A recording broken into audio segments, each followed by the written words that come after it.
Welcome in, SMITE fans, to the SMITE Challenger Circuit. After some fantastic European SCC action and a great day of SPL, we are here to bring you the North American side of things for the first week of Season 10 competitive action. My name's Frog, joined today by Alpha Jackal.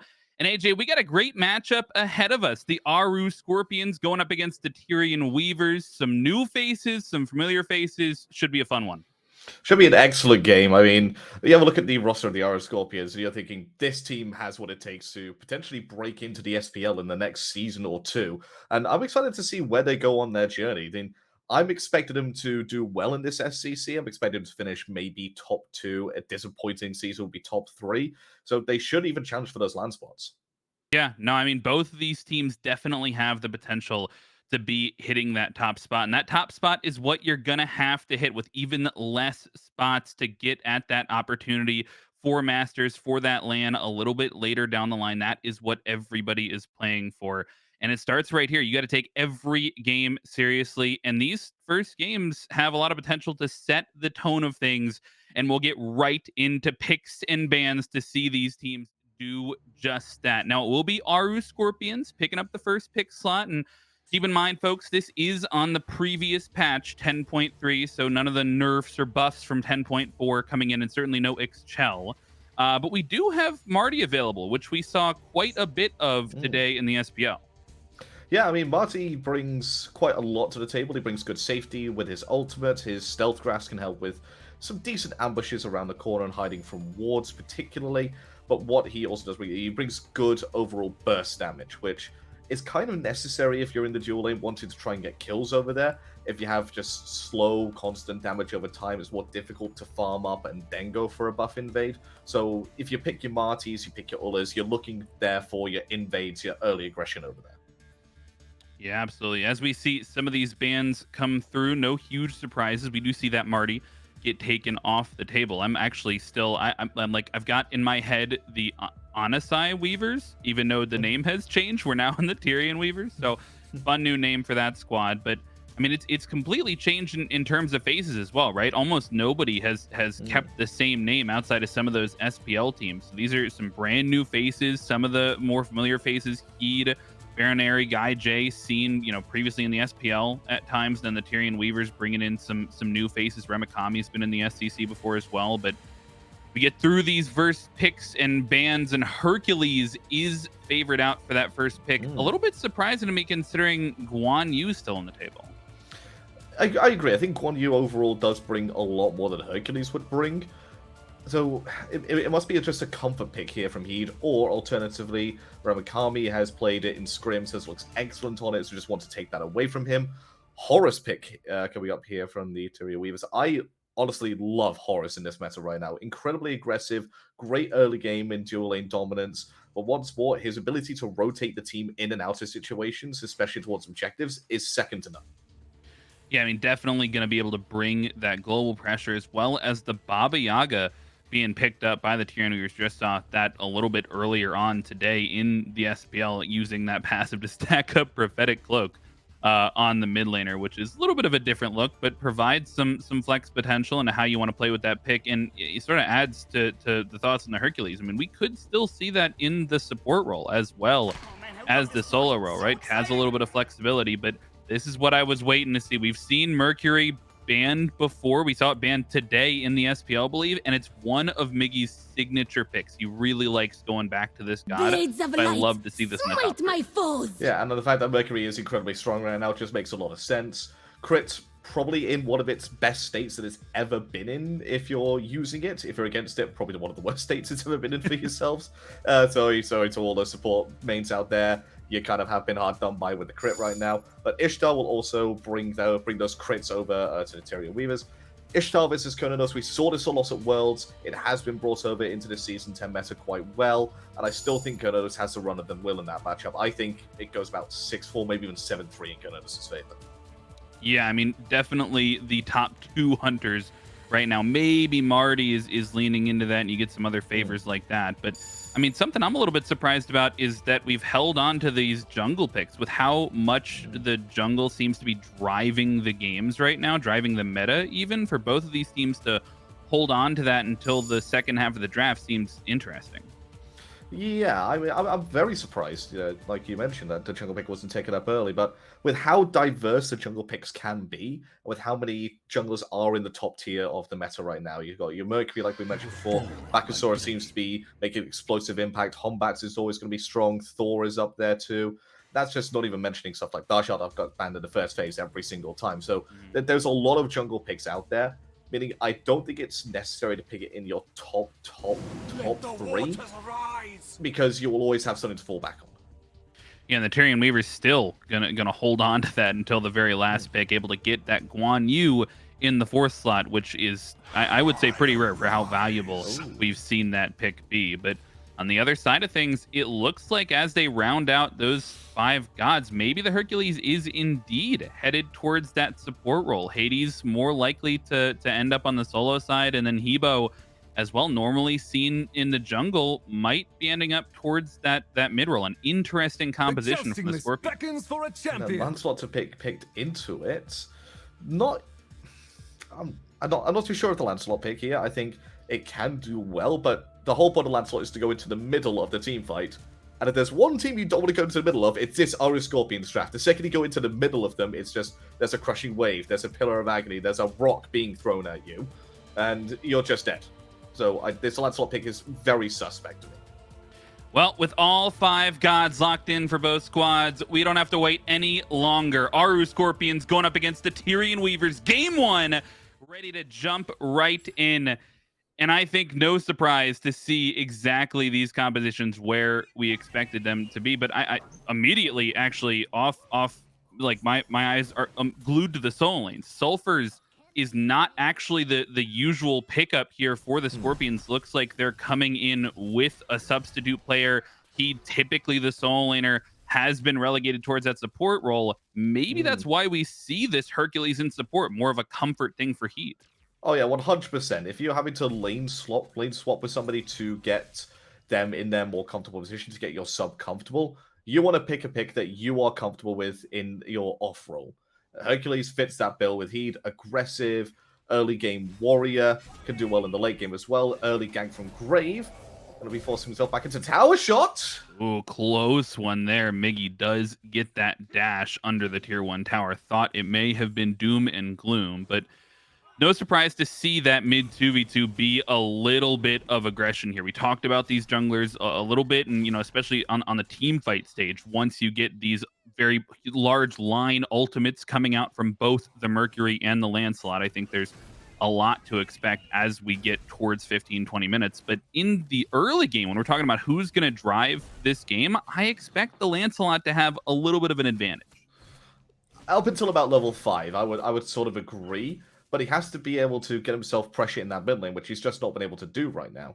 So his next step then is to rotate over to this dual lane, but once again, the dual lane's under pressure because there's a Hercules pick, and the Kernanos is kind of out pressuring this Ishtar. He's going to come over anyway to try and look to relieve some of this pressure, or at the very least secure the shield buff. I like this play, gets himself a bit of extra farm, denies farm from the rest of the Aaru Scorpions, but at the same time, it's not doing anything to get himself ahead. Yeah, no, I mean, it definitely is going to be a question of where these junglers choose to focus in the first 5 to 10 minutes here, right? Do you want to try and play through what is a very aggressive dual lane for both of these squads? You see warriors over there, double physical on the left side of the map, or maybe you want to try and put some pressure on this right side of the map. Sulfur's playing into this Hades and is already starting off with that book. We've seen a lot in the past of just the full damage Hades build, which has had mixed success, and looks like they're going to try and get him a little bit of an early start here, pushing Remikami back under the tier 1. But this Hades may be something you want to play through. Yeah, I kind of agree. You want to make sure that your sub is comfortable. You want to make sure your sub isn't put under any pressure. So what do? You give him a pick that can't really fail in lane. The Hades has good sustain, good aggression, can't really get ganked out too much because he's got a dash that will secure him. If you play it well, which he's got the beats to help him if he does misstep a little bit as well, he's going to be A-okay for the early game. And then once more, some early rotations from Miggy will just make him super comfortable and help him settle those early game nerves. Yeah, and I think Miggy, especially as he hits level 5, is really going to be the one that's trying to pick these lanes Oh, to, yeah. to put pressure through, right? You hear about the Sonic, you think about the Sonic booms from all the way behind the tier 1 tower, catching people off guard. Super difficult to plan for, to ward for all the way back there. And with the Aaru Scorpions, it looks like they've already developed some pressure in both of these side lanes. Which isn't the thing that you want if you are the Tyrian Weavers, nor is what you want if you're Biggie. With the Mercury, it's better if they're pushed up to your tower, giving you a lot more opportunity to chase down and kill them in the lane. If they're pushed back towards their tower, you have to get a perfect gank off to be able to kill them, and they have to have no beads. And if you have a look on the side of the Tyrian Weavers, the two he wants to gank have beads. Yeah, it's definitely going to be a big ask to try and get something started. But let's take a step back for a second. I'm focused on these support builds. Now, once again, this may be a remnant of just he typically being a solo laner, but not going for hold that thought. Guy J, under some pressure, forced to use the ultimate, and the beads will just barely get out of there. But a rune forged hammer start here from Heed on the Hercules support. No support item, just going for pure aggression. Yeah, I mean, I'm not super sold on this. Yes, they do take 10% more damage, but it's once every 15 seconds. It's when they're hit by the hard CC, it'll be from where they get pulled from, not where they're pushed from. So the symbol is going to be from a large distance away from the rest of the team fight. And I don't know, it just seems like it seems like you mentioned a rather aggressive pick, but there are so many better options out there, I feel. Yeah, it doesn't necessarily line up with the combo, the push-pull that he's looking for. But hold that thought. Grave in mid lane gets Beautiful gank. deleted. That, you're absolutely right. Beautiful is the perfect word to use. No beads available for Grave. He did not get to play the game right there. What's better is they waited until every other CC was about to finish before providing the next one. Great communication between the entire team there to make sure that there was no opportunity for them to get the grand joust off. And a good steal on the right-hand side of the map as well. Oh, yeah. This may turn into an opportunity here for the Tyrian Weavers trying to push something on the left-hand side while Miggy gets seen over in that solo lane. And they will take away the purple buff as at least a buff trade across the map. But that early kill, I think, is maybe what you're trying to expect out of what Miggy can do in this early game. It's going to be a much different look once we get to the fighting stages, but I mean, so far, Miggy makes that play in mid, but we've seen him consistently between the mid lane and the solo lane on this right hand side of the map. And Guy J, after being forced to use the beads earlier on, really has not had much help. Nobody's come over to the left side. No, and if anything, the gap in the jungle should start to get a bit larger. Mercury starting to speed up with his passive. Grave doesn't really have access to the same thing. Yes, he can hop on and off his horse, but it's not really the exact same thing. Plus, the Golden Blade from Mercury means he's going to clear faster. So, combined with that extra movement speed, he's going to be all around the place. Grave is going to be playing catch up consistently on this pick. Yeah, I mean, it's definitely a boon to be able to have the transcendence once it gets stacked up, right? Going at Mm. that the first item, you're going to be a little bit slower, no doubt about it. Still, the space creation potential, and I think no surprise there. We will see both of these junglers building into those builds that are going to scale a little bit better, especially as Mercury gets that crit online. But Mercury rotating over on the left side as Oh, well may look to see if he can find something on the Weavers if they push up towards a fight. Both junglers, in fact, making their presence known on this left side. But so far, both teams a little hesitant to really try and force something. yeah, both mages were looking like they were wanting to rotate as well. Baronary wants to contest these mid harpies, unable to do so. The misses the water hands there on Trip, no. McGee just rotating in through the mid lane as well, just clear up some of those camps. So look at it, it's just almost like a train funneling into mid lane right now. Yeah, everybody's walking through that left hand side, and especially as the map geometry has changed, Promise and Heat are going to end up just battling back. But it's these small picks, even that first blood. Miggy's a half a level ahead or so, and you get a little bit of gold on that first blood. Hold that thought though, a little bit of a dash, good blink blocks the dash. In fact, Miggy may have to use the sonic boom to try and escape that one, but. For all of They're going this after him. posturing, for all of this aggression, it may just be a blue buff steal, and that's all it looks to be, unless they catch Remakami and cavalry charge is in the wrong direction. They're blocked off by the Jousto, and a good set of peel is there to keep Sulfurs alive. It's a 3v3 left on this right-hand side. Crushing Wave defensively will be enough to get him out of there, though, and Shripno gets punished as a result. A 2-for-0. Scorpions on top. I was wondering where the Pillar of Agony was going, but it was used earlier just to try and, force anything out. Grave goes in. It could be a bit foolish from him, but he does pick up 1 kill in return.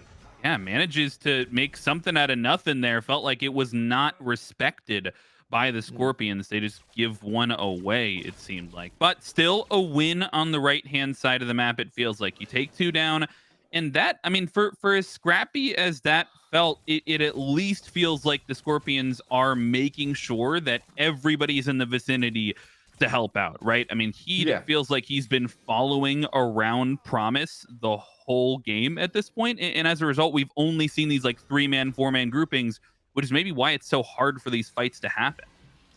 It is, but I also don't think we've seen the best out of the Horus as of yet.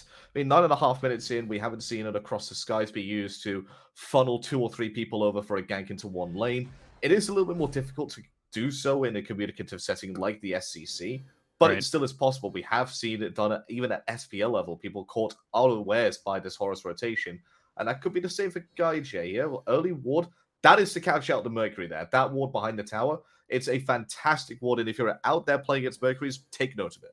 Yeah, I mean, something like that in the mid lane, you can do it in all 3 lanes at this point for how Miggy's been playing, but going to be struggling to find that same gank on the left-hand side as a result.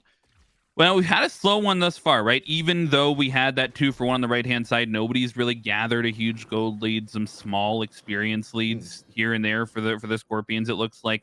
My question really comes around, like, when are we pushing for this Gold Fury, right? And who is pulling the trigger on either side? What's the Oh, engage look like? well, the trigger might be coming on this right-hand side as it's going to be a gank onto Remakami. Building people's off the mark, and that's going to make sure he gets away. Yeah, it does barely get under that tier 1 tower. Not forced to Oh, use great rotation. anything, really. And this is Smite 101. You see somebody on the right-hand side, you see a 2-man rotation automatically. You've got the opening for the Gold Fury. Guy J does not want to risk stepping up into this one. You open a window, Tyrian Weavers take advantage.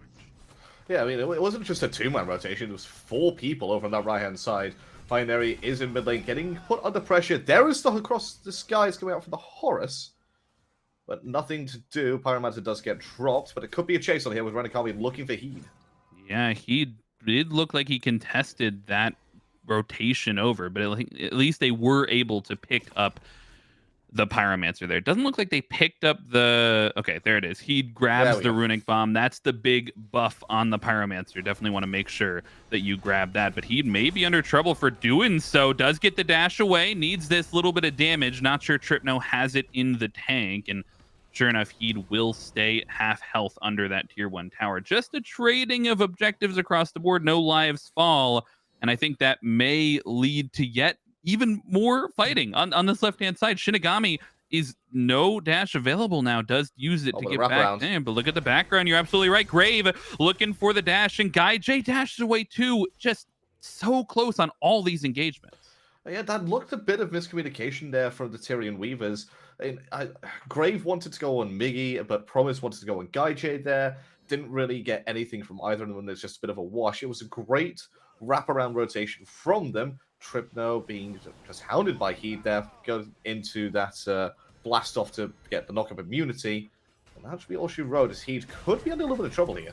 Yet another grouping here for both of these squads. 4 people. A blink in from Graven. Heed is the target. The Grand Joust comes through. A great block, and 3 people join him in the mid lane. The Across the Skies takes Baronary down to 20% HP, and Miggy comes through to try and trade one back. Grave taken down on a 1-for-1. Jungler for support will favor the Aaru Scorpions. Looks like everybody will back off after the fact. They're just, I mean, that fight really speaks to me in volumes. There are so many big, impactful ults that can just decide a team fight, and all of them get used there.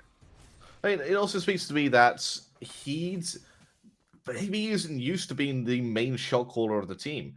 He's surrounded by about 4 people. That's the position you take as a solo laner 20 minutes into the game because you feel like you're invincible. Sure. Not 13 minutes into the game when you're a support with 5 stacks on a Gauntlet of Thieves and barely any magical defense online.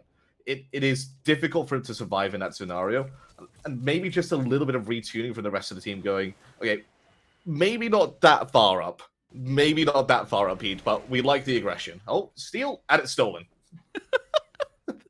The boulder Hercules, comes baby! through. Hercules taking away the blue buff. He'd finding the blue buff invade, even not in the solo lane, to try and help out Sulfurs over here. And the Hades has been kind of quietly farming. We had that one fight over on the right-hand side, but at this point, I mean, take a look at the build. He stacked up the Thoth, and he's got the Polynomicon second item. That is, I mean, he's looking to get involved.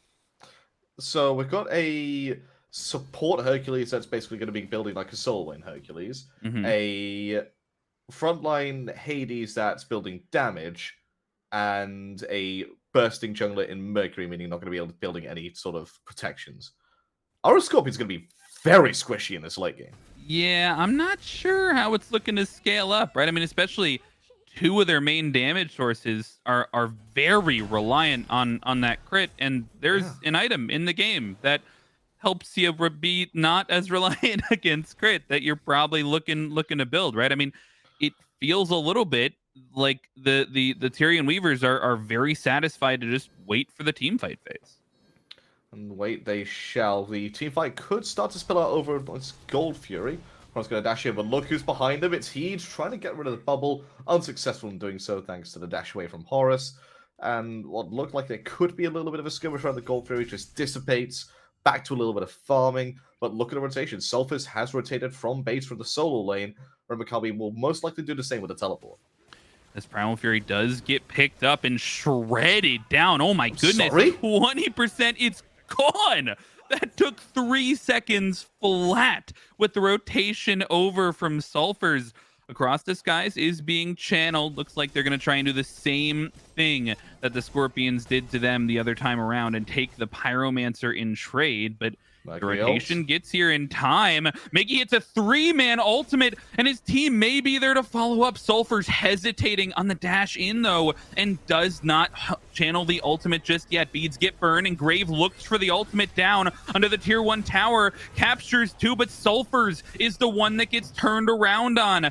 Cavalry charge comes through, but it just makes space. Grave is left alone under the tier 1. Baronary trades it out, and it's objective for objective, kill for kill. Weaver's still pushing down mid. Team's going toe for toe, but it could be a little bit more than that. Down goes a little bit of the Bastion. And the tower still lives, even though it did get hit with that runic bomb. It could go fall down any second now, and with still 3 strong in the mid lane, that is certainly the objective that they want to try and push for here, the Tyrian Weavers. Yeah, if they want to push this down, it feels like they may have the advantage in doing so. But Promise gets sundered and pushed under the tier 1 tower. That was a close one. I mean, I got to tell you, 10 minutes from now, 5 minutes from now, that's a dead horse 100% of the time. Yeah, 100%. I think he's just 1 tier away from getting the Charon's coin, I believe he's going to be going in for. Baronary is his next item. Just give him some percent pen. He dies if he has that percent pen item online. So it's a matter of almost just 1,000 gold at that point. Yeah, I mean, it's definitely thin margins for both of these squads. And I think, for all of this scrapping, for all this objective trading that we've been doing, it still feels, I mean, the pacing of the game has increased a little bit. Don't get me wrong, right? This is nothing compared to the 10 minutes that we waited after the first blood happened. But it's still only a 1,500 or so gold lead for the Scorpions. It's not anything to write home about. There's no huge experience lead for anybody. It's 1 level in every role, but they're differing across teams, right?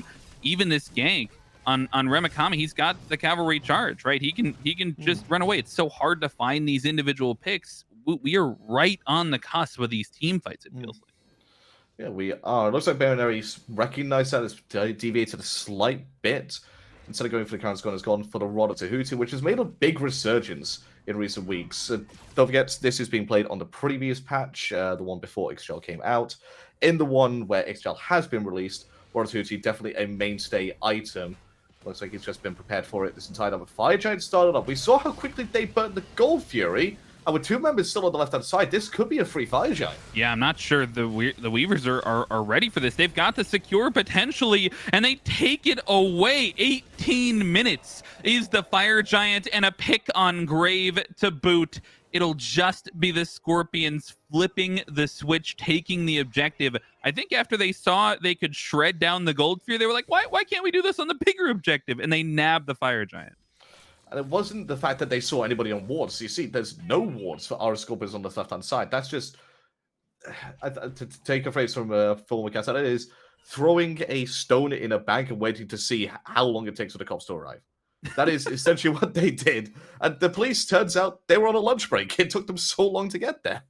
Yeah, I mean, even with the Across the Skies, you would think they would be able to react or be there a little bit more. But I mean, that certainly goes to the Weavers to be able to. They're certainly not going to let that happen again, right? They're going to be around for the next Fire Giant, and that speaks to how much the Scorpions want to make use of this one. You can see all 5 members already grouping up on this left-hand side, and it doesn't look like the Weavers are ready to defend this tier 2 either.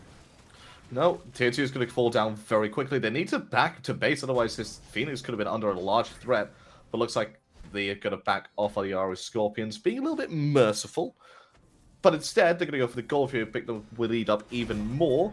What's about 4,000 now, should extend to about 5,500. With the tower falling down as well. Aaru Scorpions, it was a very tight game up until about 2 minutes ago. This Fire Giant has blown it wide open in their favor.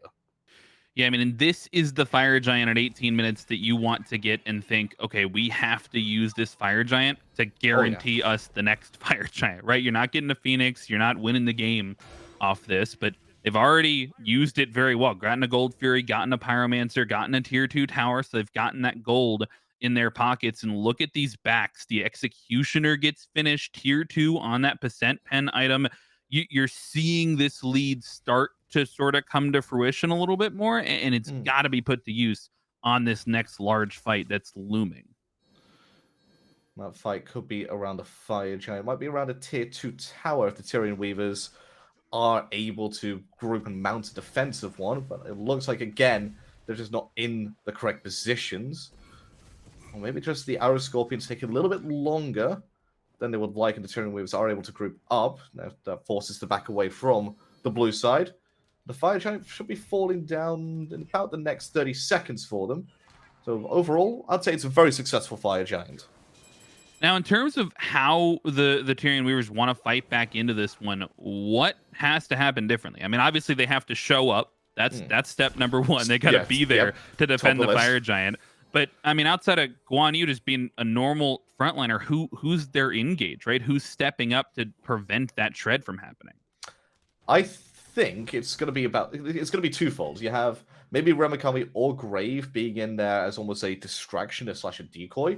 Meanwhile, maybe use his promises across the sky just to get everybody in through the back side of the fight. Just allow people to just go straight into the middle of this objective. Wouldn't be the worst play in the world.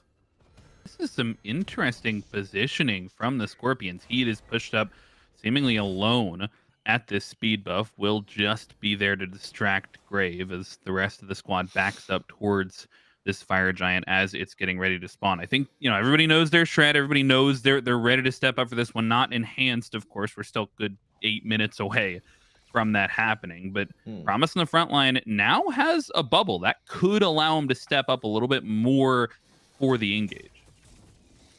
He's gonna get mesmerized there by Shinigami. Yeah, and the Magic Clock not upgraded just yet. Could be the Magi's Revenge or the Magi's Shelter. I would base it going to be on the Magi's Revenge, considering the engage potential that they could have to turn around on Heat if he steps up and pops that.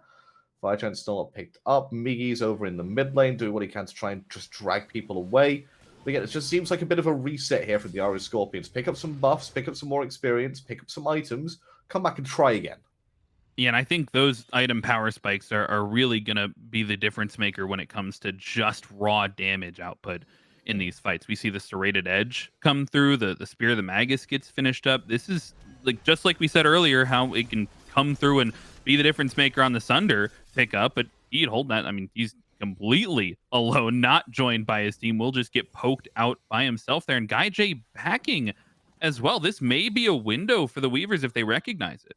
It could be Graves looking out to try to see if he can spot Miggy. Miggy doesn't know exactly where the Mercury is, does spot him out now, but the fight has started, and what Sulfurs is gone! He is just left alone in the front of the fight. Remakami trying to force things forward and joined immediately by 4 as the Across the Skies comes through. A little bit of peel from Heed will slow things down on the chase for Baroneri, but looks like the rest of the squad is just going to back off towards the Fire Giant. Still 4 members alive here for the Scorpions, but they're going to struggle to get positioning to defend this.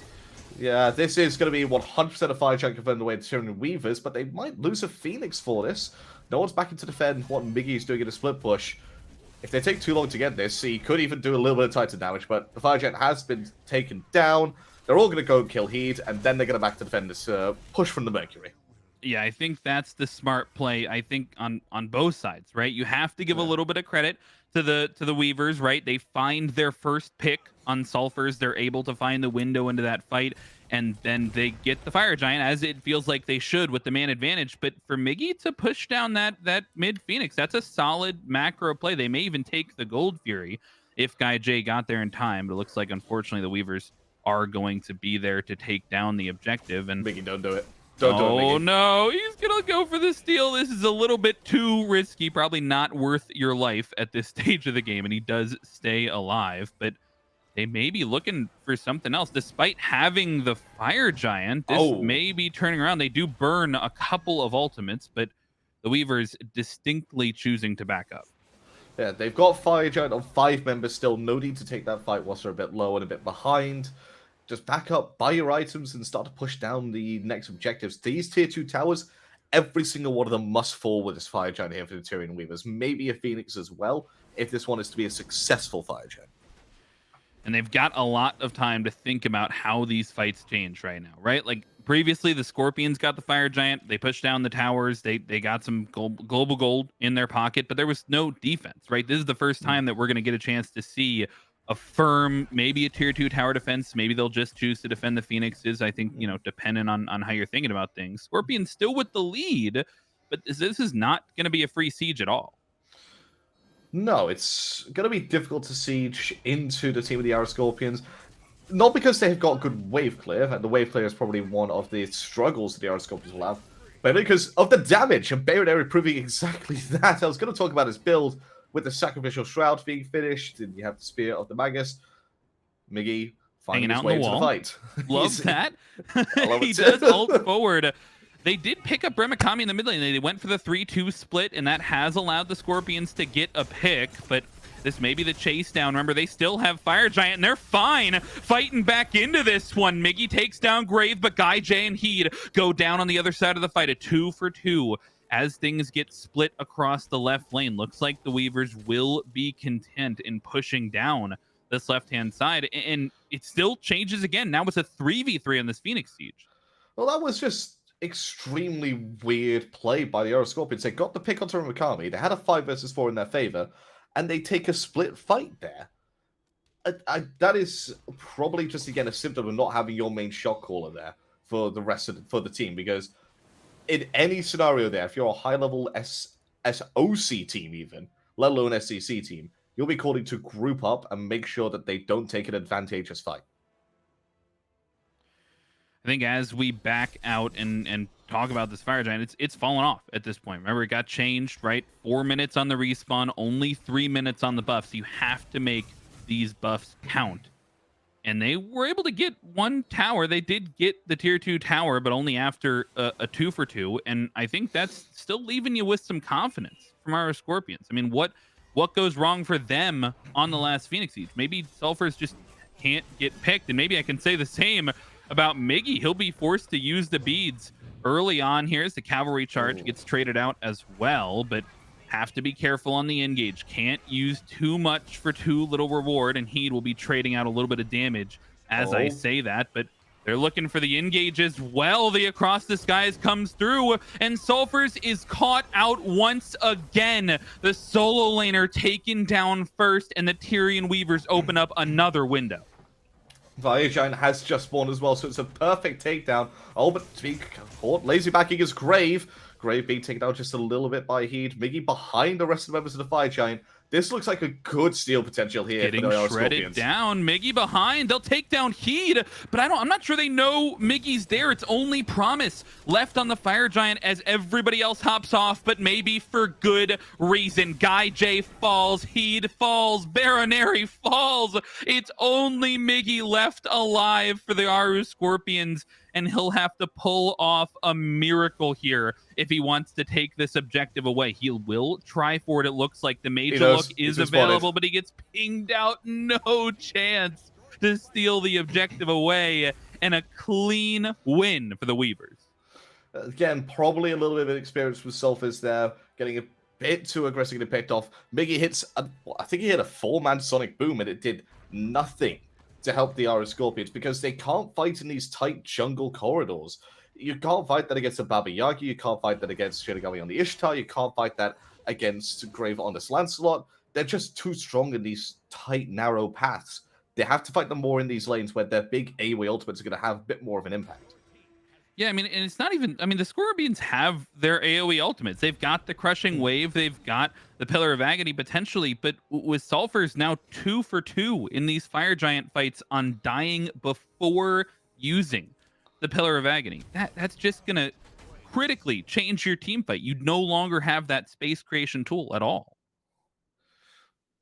It's going to be a little bit better there from Sulfurs, but again, probably comes with a little bit of time, comes with the fact that there might be a little bit of pre-game nerves from being a sub for the team. There's a lot of factors that could go into it.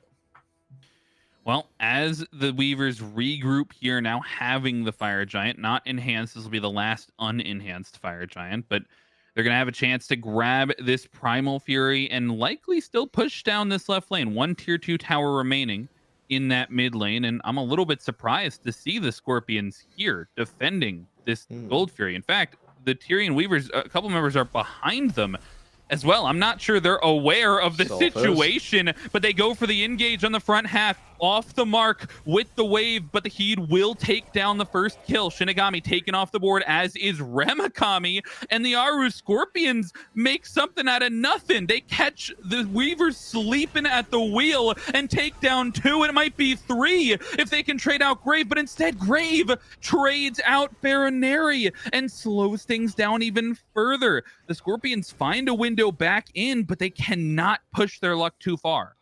No, they can't push themselves into the Titan room here. What they're going to do is going to get a Phoenix, but don't forget, this is with backdoor protections up. The bomb goes off. It does barely anything. In fact, only half of the Phoenix's HP is gone. They needed the minions there. They needed them badly, but they couldn't find them.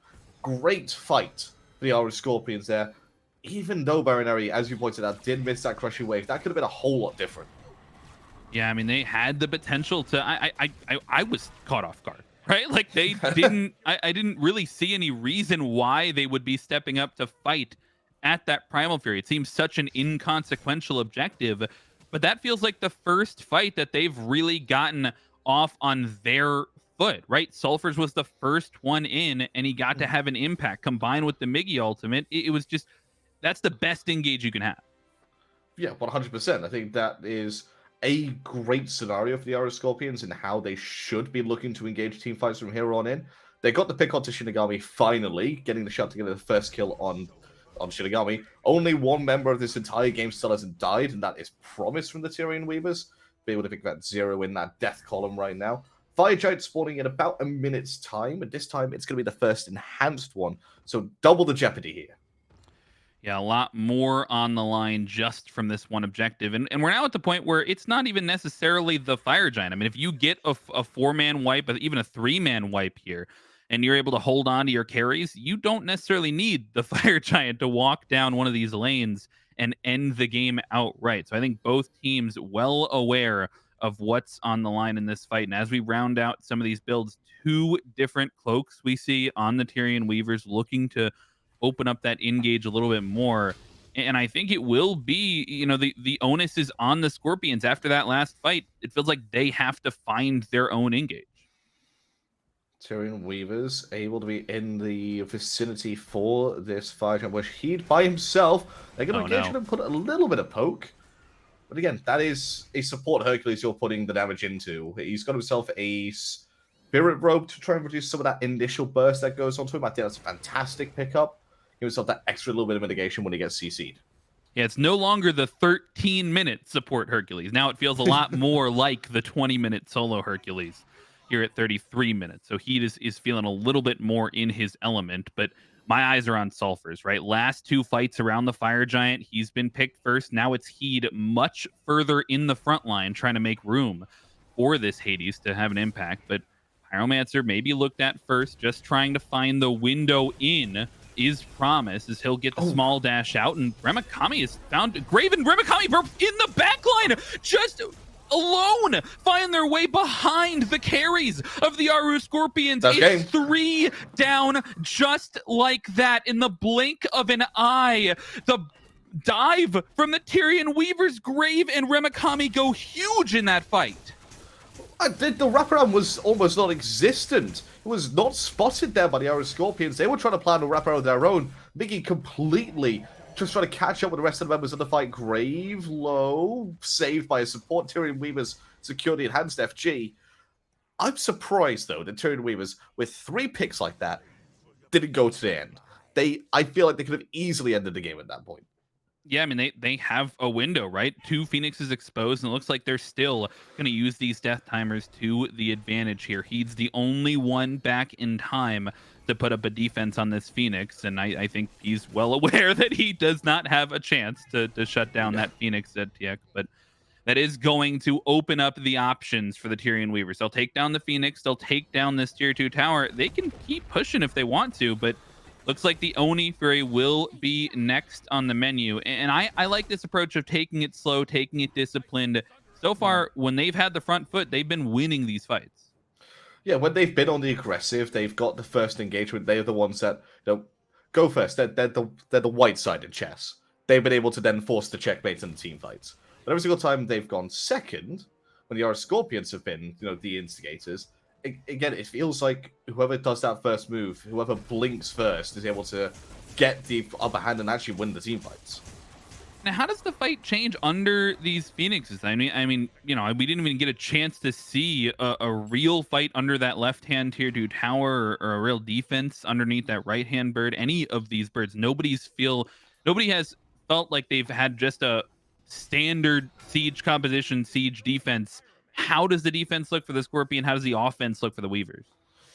Hmm, the defense for the Scorpions, it looks basically like they wait for them to get into Phoenix and try and fight them underneath with the bird helping them.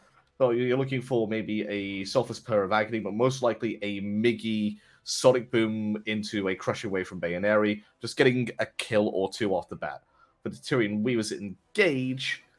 I want to see, again, I want to see more from the Taurus. I want to see them take a wave from one side of the one lane to another and ultimately hit straight into the Phoenix. Yeah, I mean, and with the enhanced fire giant, less backdoor protections on these phoenixes, so that opens up the opportunity. Just like you mentioned, the across the skies could indeed be critical here when it comes to pushing down these phoenixes. They've got the fire waves pushing in right, and they've got a man advantage on this left hand side. Phoenix burning down, Bomb. runic bomb deletes it, and all of a sudden they've got one more down. Sulfurs tries to grab some with the pillar of agony, but he wastes the ultimate. Shinigami is still full HP, pushing down on the left hand side. They're doing what they can to push them off, but the Weavers still feel super powerful here in the mid lane. Ult from Miggy pushes them back temporarily, but the chase is now happening from the Scorpions, and I'm not sure they'll be able to catch up. No, well, they're across the skies, looking to try and catch him up a bit closer to Ooh. Miggy. He's lucky that he's Mercury. Mercury's the only character that can get away with what Miggy is doing right now, which is being a pest in the backline. And all of that is just forced him back further and further away from base. But look at that. Two Phoenixes down. That third middle Phoenix nearly went down as well. It's a successful push there from the Aaru Scorpion, from the Tyrian Weaver, sorry, to break into the Aaru Scorpion's base. And now they have to think about this Fire Giant siege. Enhanced Fire Minions pushing up on both sides here. Potentially a little easier to deal with on the right-hand side, close to the Fire Giant. But, I mean, do you try and push this wave on the left-hand side up and get Guy J over there to help with the Phoenix defense? Do you even try to defend, or I'm not, sorry, not the Phoenix defense, this Enhanced Fire Giant? Do you have to contend with this? If your ADC is not there, rule of thumb is don't contest, don't fight. At this stage of the game, 38 minutes in, your ADC is your big damage dealer. He is the one that you fight around. Solve is being harassed a little bit. Managed to get back away to safety, but not without losing 30% of his health. They've got the time advantage here. Guy J has rejoined his squads on this right-hand side, but that means that eventually those minions on the left-hand side are going to push down and threaten the Titan, which is already at 60% HP or so. And that means that the Tyrian Weavers just have to be patient and find their own engage. They don't have to rush this, right? And especially with how often they've been able to find a pick to start these fights, I think they're right to just wait for a misstep from the Scorpions. Tyrian Weavers starting up the Fire Giant right now is down to about 60% health.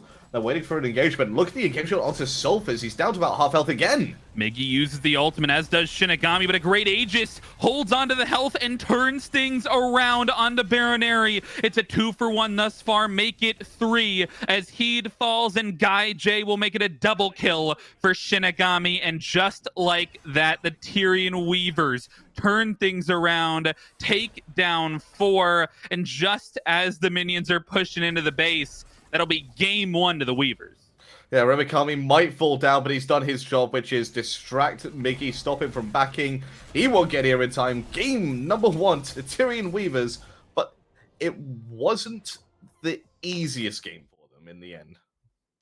Yeah, I mean, that was definitely a hard fought one. And my eyes immediately go towards that last fight. It felt like you got a lot of ultimates all in one, but the relic usage, I don't know if you caught that in the last fight, was beautiful by both of the carries on the Weaver. You relic out the ultimate from Miggy, the ultimate from Heed, and the crushing wave to be able to turn things around there. That is so much value. You see in the middle of a fire, like the middle of a Fire Giant push, a Pillar of Agony in the middle of 5 people. You're thinking, that's done. That's the fight over. The Hades team has won it. In the end, that Hades Pillar of Agony probably even baits the rest of the Aaru Scorpions to go in a bit too aggressively. Definitely puts Bayonary in a bad position. But with Zero just turn it around, like you said, thanks to fantastic Aegis usage. Yeah, and I think the Hades may be the story of this game, right? Picked a couple of times, and you know we'll say what we can, right? It's a sub. He's doing his best, and he's trying to have some more synergy with the team. But maybe you need to focus out his pick a little bit more. He did not Mm. look comfortable on the Hades at all in these fights. No, and it looked more like a ranked build where you're going, I need to carry this game rather than I need to be useful at the later points of this game. I need to be a supportive frontliner for my team this game. I don't mind the pick as the Hades at all. I think overall it can be a fantastic disruptor pick. I just wanted to see a more defensive Hades build. Alternatively, like you mentioned, go into a god that just will have to build defensively in the first place, like the Guan Yu that Remikami was able to take later on in the draft. Yeah, it leaves a lot to think about in terms of where you really want to put your frontliners on this draft for the Scorpion. You can see my cat in the background there, Yeah. really wanting to be on camera for just a second. You're But gonna get ganked in a second. yeah, right behind me. But our Scorpions, they are looking for a chance to bounce back. We'll see if they can do that in game number 2 right after this break.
I'm sorry, my dear.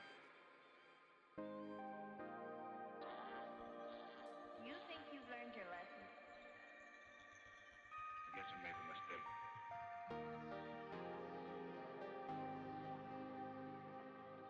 I'll remember.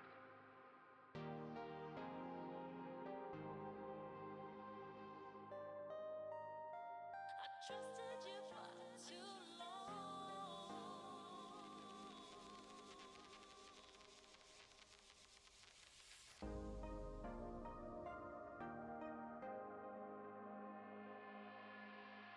I trusted you.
Welcome back, SMITE fans, to the NASCC. Tyrian Weavers going up against the Aaru Scorpions. And after a fantastic game one, they've got a chance to adapt. Still Frog, still AJ joining you on the cast. Lovely Friday night leading into the weekend. So much SMITE action today, man. Mm. I almost can't take it anymore. Like I almost want 2 games, but I want 3 games. I want 3 games. I mean, you're talking about from North America where it's what, 7, maybe 6 o'clock for you, with a nice cool It's midnight early. time. With a nice cool midnight time here, I'm thinking 2 games will be good. If it's a 3-game set, some quick games. That game was anything but quick. That first game, Tyrian Weavers do come out on top of it, but again, I think both teams look good. Yeah, both teams definitely have some thinking to do, and they'll do it right in the picks and bans for game number 2. Now, I know we talked a little bit on the post-game section about where the problem lies for the Aaru Scorpions. Now, we identified the Hades at least a little bit. I'm sure there are other problems. Maybe he goes towards something else, if I can get the words in my mouth. But regardless of what they have to change up, the first thing I'm focused on, they've gone back to first pick, right? They clearly have something that they want to value on this side. Do you feel like that's the right play? Or do you feel like you get a little bit more value out of the other side? I feel it just depends on the conversation that they've had. If they go, right, draft was an issue, then they can say, right, we can correct the problems of the draft, it'll be fine for us. If it was their last pick or their counter picks were an issue, then they need to say, okay, let's go second pick instead. Let's just change it up, see what happens there. So they've obviously identified some issues that meant that first pick is still advantageous to them. Yeah, one of those issues apparently was the Horus. Oh, yeah. On the other side, Promise was the only one on his team that went undying during that game. So I can see why maybe you were not as happy stepping up into that pick, and that will be a shift in the bans here.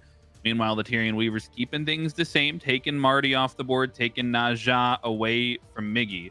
And speaking of Miggy, I was really looking for a lot from him on that Mercury, one of his signature picks. I felt like he played pretty well. Maybe he needs a little bit more of a front line to back that playstyle up. Yeah.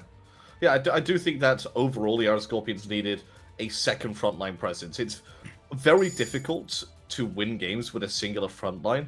In fact, it's only ever been done a handful of times from what I can remember off the top of my head in competitive play, let alone in an SCC or SPL level sort of thing. Sure. But the bans have come through. It's very similar bans to what we had before.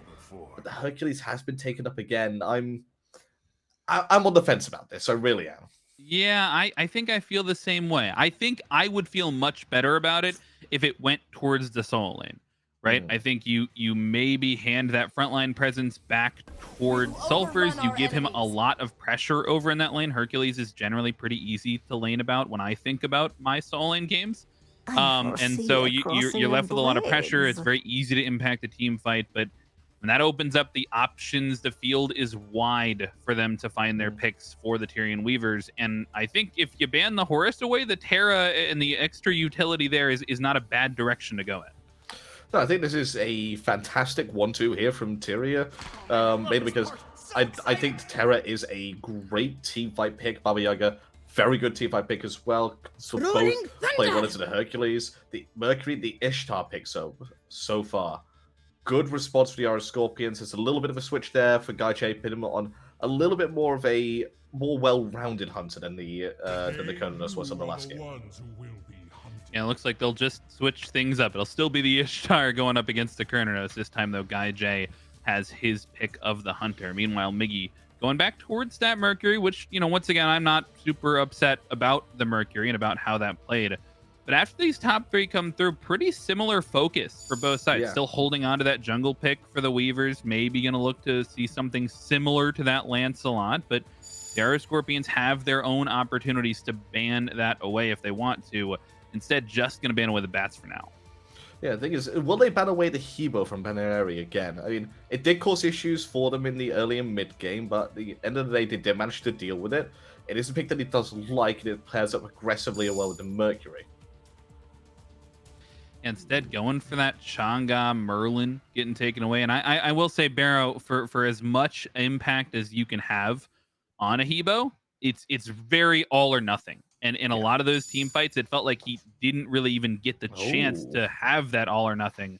option. But Hmm. just as I say that, it will be a little bit more of a target from the Scorpions' last ban.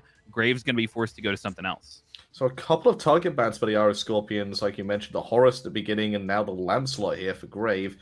I'm not so sure the Lancelot was a major issue. I do think that Promise on the Horus was more of an issue than we gave him credit for.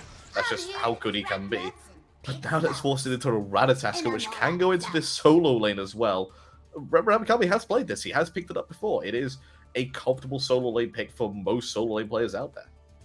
Yeah, and I think especially going something in the solo lane that has a little bit more room to carry, if that makes sense, a little bit more room in the early game, could be beneficial into someone who's not as comfortable with the role, right? We don't necessarily know Sulfur's background. He had a lot of pressure as the Hades in that matchup, but regardless, wow. That is I was not expecting those last two. That is a salty run back with the exception of the Kernos going for the Ishtar. They feel confident in the draft. I can't blame them for that. The early game worked out well for them. Let's not deny it. The early game, they took control of it. They were pushing down objectives. They pushed down a Phoenix successfully, even pushed down a second one almost. So maybe they were thinking the Ishtar was just the core change that they need. But to go back to the Hades pick again after it, I wouldn't say failed. It more crumbled a little bit in that late game. It fell apart a little bit. It's a brave choice here for the Aaru Scorpions.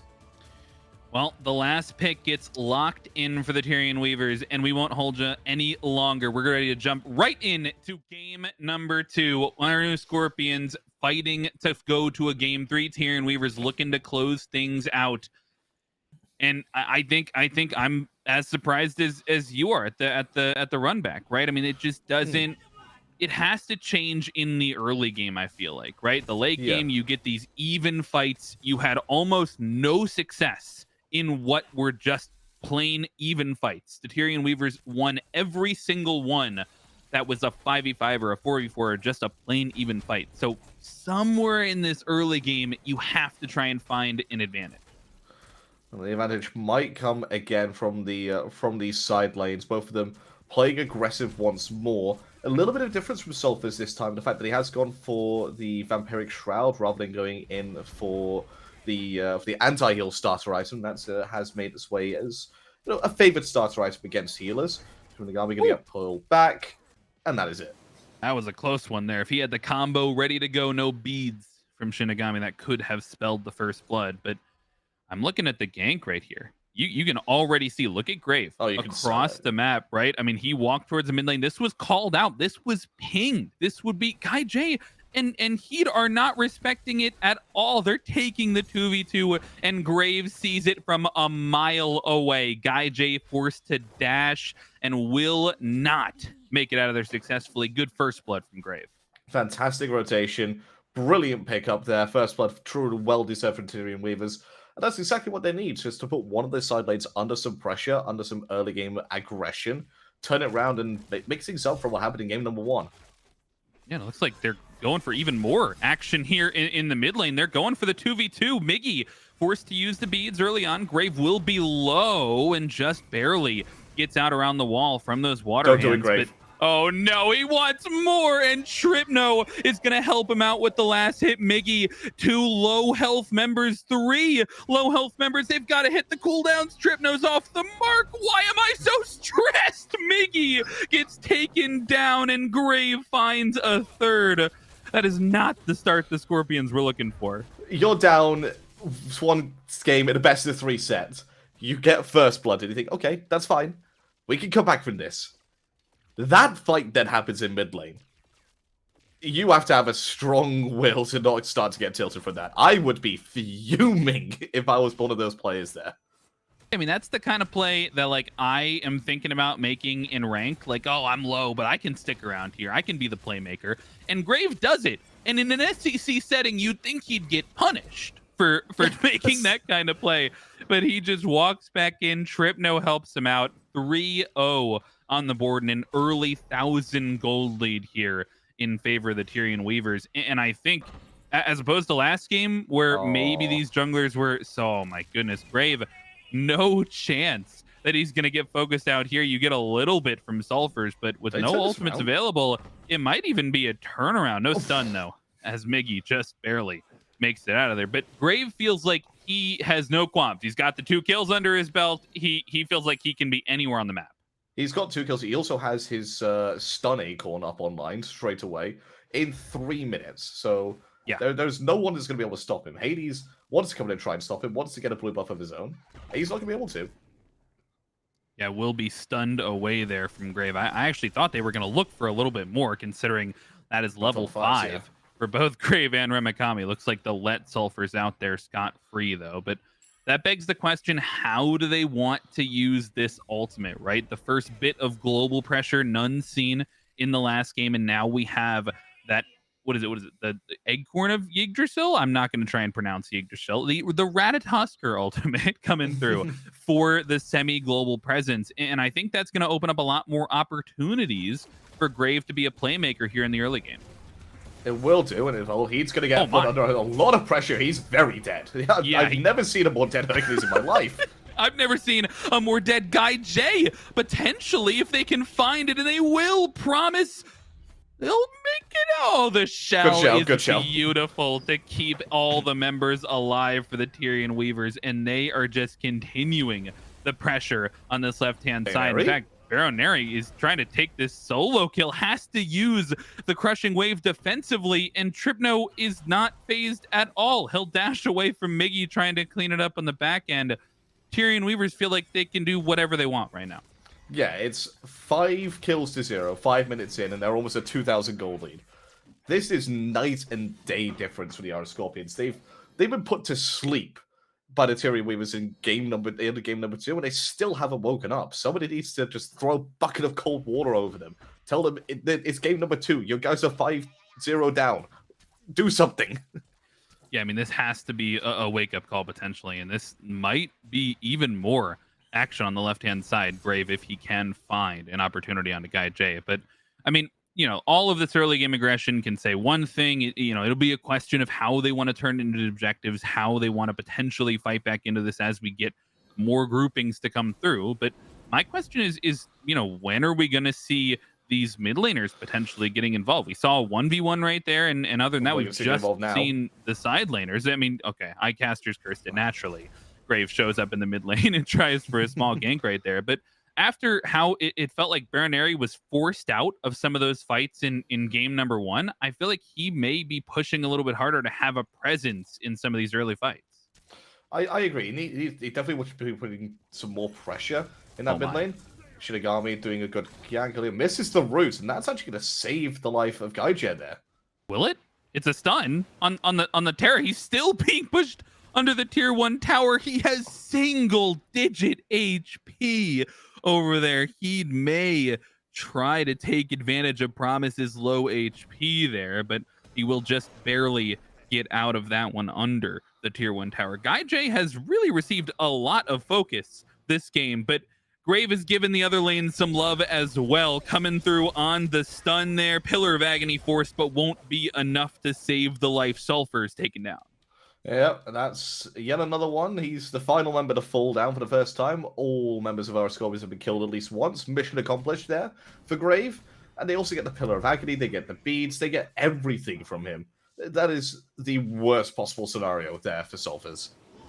Yeah, I mean, it looks so clean, too. It's like all ones down the line, and then you've got the 2 for Guy J, but all zeros on the side of the Weavers, and then the two for Grave in the kills column. It's a very clean scoreboard. Maybe if you're the Weavers, not maybe as clean for the Scorpions, but they may be trying to make it a little bit more clean here. Baroneri picks up the first one for the Scorpions. They shut down Tripno. That's the mid action I'm looking for. That needed to happen. They needed to get a kill somewhere. They needed a single lane to start to pop up, start to do something to wake him up. And there we go. Finally, it's happened. Mid lane picks up a kill.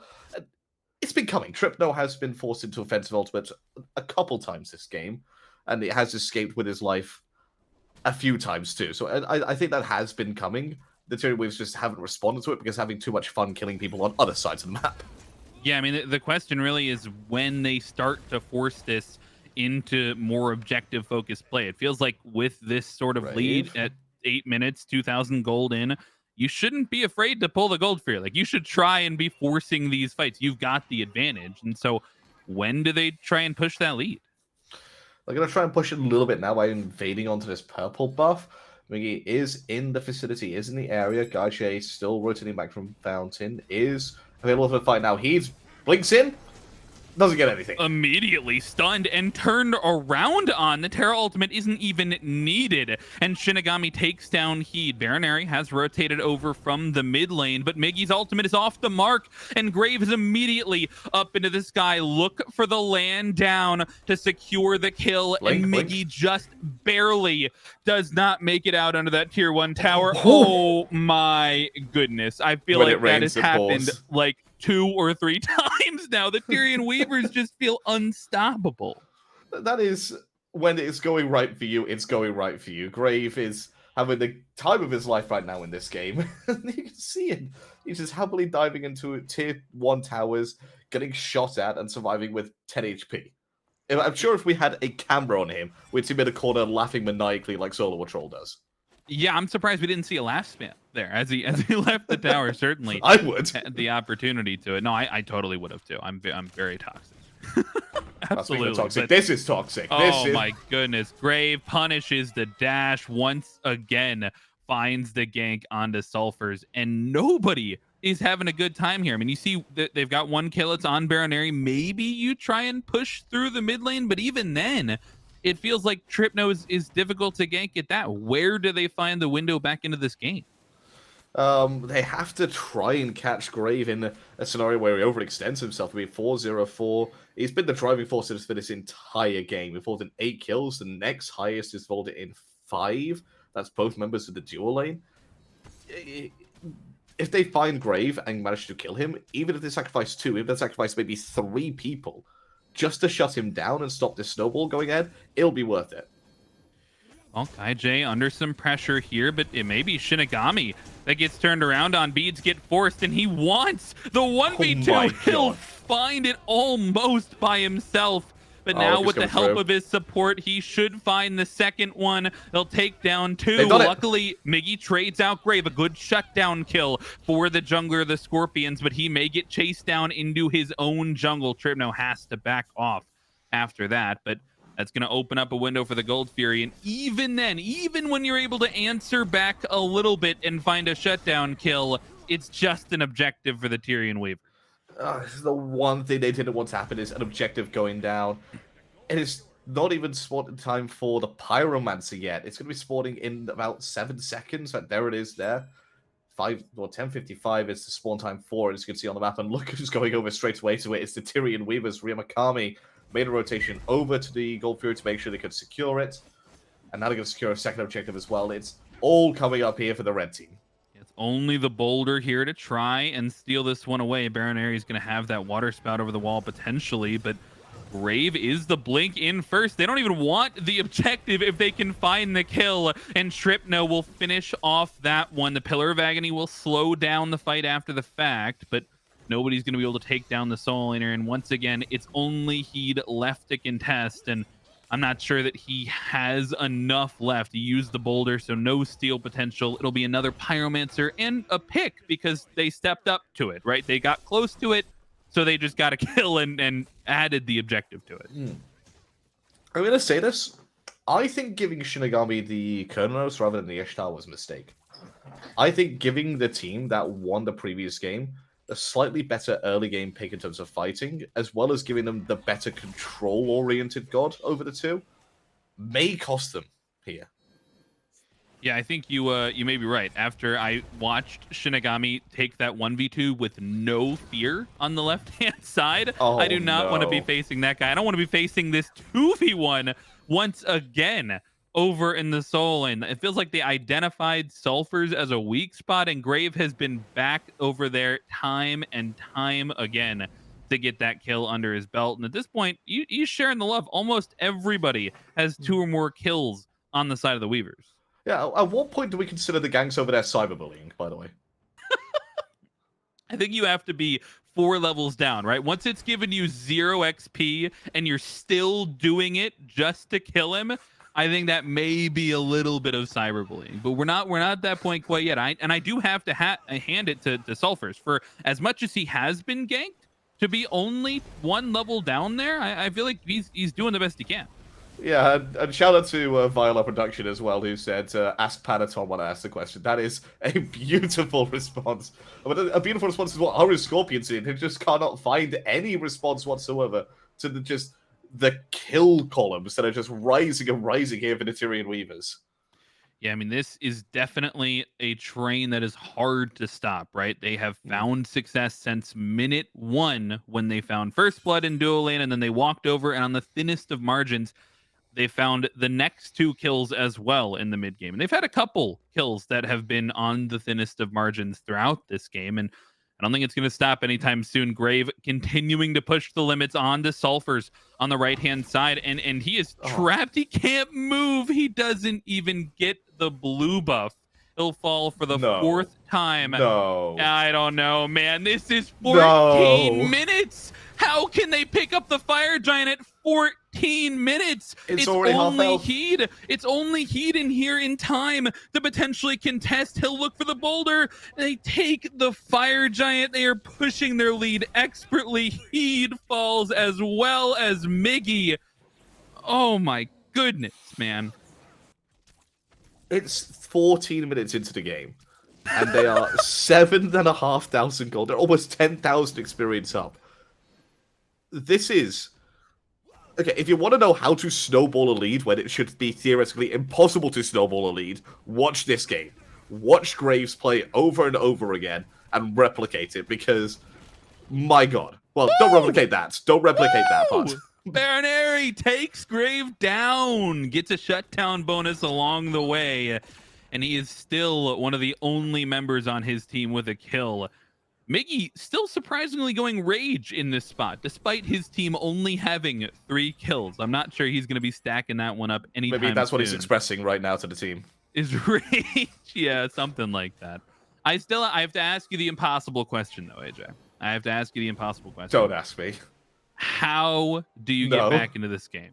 Oh, he's asked the question. How do you find your way He's asked the question. back into winning this game? It's all about time. You have to try and stall the game for as long as possible. How you do that? Pray to whatever deity you worship. Pray and pray hard. Because this is a game which has Tyrian Weavers winning it in 20 minutes written all over it. You have to hope that you get to the 30-35 minute mark, and then and only then can you start to fight back into this death ball. Yeah, I mean, they do scale. There is still that potentially, but even then, you know, the team fights from last game where we went 37 minutes and they had scaled with this composition did not feel the greatest to fight as the Scorpions in that case. Will be yet another objective grabbed for the Tyrian Weavers. They'll take down the Pyromancer. They took down the Gold Fury. They'll find the tier 1 tower. I could keep going down the list if I really wanted to. And it looks like the Weavers are going to do exactly that. No defense on anything here. The Scorpions just have to sit back and watch. Yeah, this is very... I think what Miggy needs to do is just keep on pushing that tier 2 tower. They're not taking this fight to win it. Although that is a great Pillar of Agony. That's a great start from them. Yeah, I said they gotta sit back and watch, and they immediately don't do that. They blink in and find the first successful Pillar of Agony. Oh my goodness! Promise. The Promise, wall no. from Promise is so huge. Blocks a 4-man Mercury ult, but they're still on the chase. Look for Ratatoskr coming from the sky in the ultimate, and he hits the 3-man jungler ultimate that turns things around. Miggy gets shut down from the opportunity, and Grave takes it and runs with it. A deicide for the Weaver. Oh no, we've seen it all. We've seen a 4-man Pillar of Agony there from Sulfurs to get his team to winning that fight, by the way. Such a shame he only picks up 1 assist from the entire thing, by the way. It deserved more. That block from Promise, I've never seen something so mechanically disgusting in my life. Promise, you sicken me with that. If that was intentional, you sicken me. That is brutal. That's something I'm clipping and I'm posting in my own Discord. I'm making sure that my friends see it, because if Miggy hits that ultimate, it shuts like Grave is not in the fight. He doesn't get a Yeah. chance to come back in with his ultimate. You slow down you freeze in place all 4 members. Guy J's behind them. Like the impact that one monolith has is maybe the game opening play. As far ahead as they are, that could have been 3 shutdown kills. That could have been the time when they actually get almost close to about what 3,000 gold from kills alone. That would have been a huge turnaround. And then the Fire Giant has spawned out. I don't think they go for Fire Giant. That would have been a bit too much. But they'd probably go for a tier 1 tower in the mid lane. Maybe even get a tier 2 if they're lucky enough. That would have been huge gold turnaround for them. Well, now it's the Weavers who are back in what feels like the holding pattern of this game. They'll grab the Fire Giant, and it feels early, admittedly, like it is an 18-minute Fire Giant, but after they got the 14-minute Fire Giant, I feel pretty confident about the 18-minute one going down in favor of the Weavers. And now they've taken more objectives off the board, and they've found a fight on the left-hand side as well. Miggy maybe wants to take this one. Ramakami's off the mark with the point-blank ultimate, though. And will take a tower shot as well. He's going to stop the back. Miggy won't be able to be here for this Phoenix defense. It'll be a 4v4. Fire minions pushing down. I don't know if they can stop this. No, they can't. Look at the gold difference. It's over 10,000 gold. It is now on the enemy team to make a mistake in a 5 versus 4 to then you even have a chance to win the fight.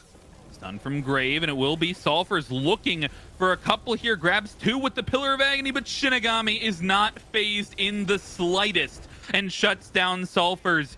He'd forced to run away, and a double stun from Promise just adds insult to injury as Guy J may be the next one on the chopping block. 3 still alive, though, for the Aaru Scorpions means that this cannot be a 19-minute end. They've got to take down a couple more, and they are looking to do just that. They've got to stay safe in the base if they don't want this game to end right now. Looks like they'll just take the Phoenix and back off. They're going to back away, slither into the jungle, maybe pick up another runic bomb from the Pyromancer and be done with that.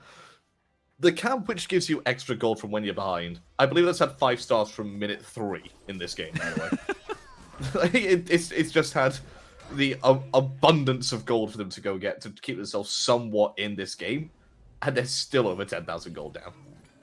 Yeah, I mean, it is not looking to get any better. You mentioned maybe 35, 40 minutes is the point that you're getting to if you want to have your hand back in this game, but we're nowhere close to that. Not only are we nowhere close to that time point, but we're nowhere close to even the power caps for a lot of these players. Nobody has hit level 20 yet. So the Tyrian Weavers are only going to keep getting stronger. They're only going to continue to have these builds finish out, get those upgraded starters online. It's only the support that has that upgraded starter online quite yet. Is Grave just now takes over to level 20. But I mean, they're only going to get stronger, and the Fire Giant's only going to become enhanced. It only gets harder to deal with this team.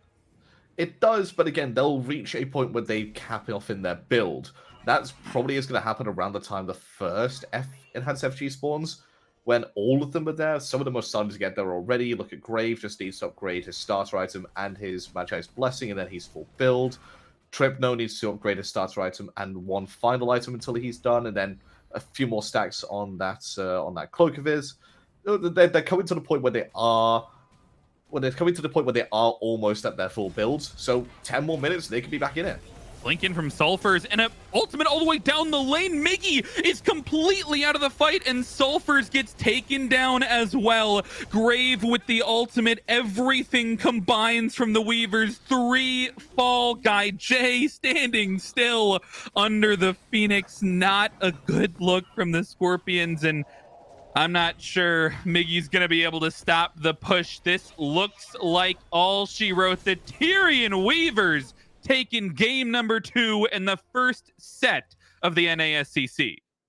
That is just a beautiful performance there from the Tyrian Weavers. I salute them in all of their glory for that. But that almost felt like the Aaru Scorpions gave up that set. Like it started off okay for them in game number 1. They had a lead that they could have pushed down. They then lost that game.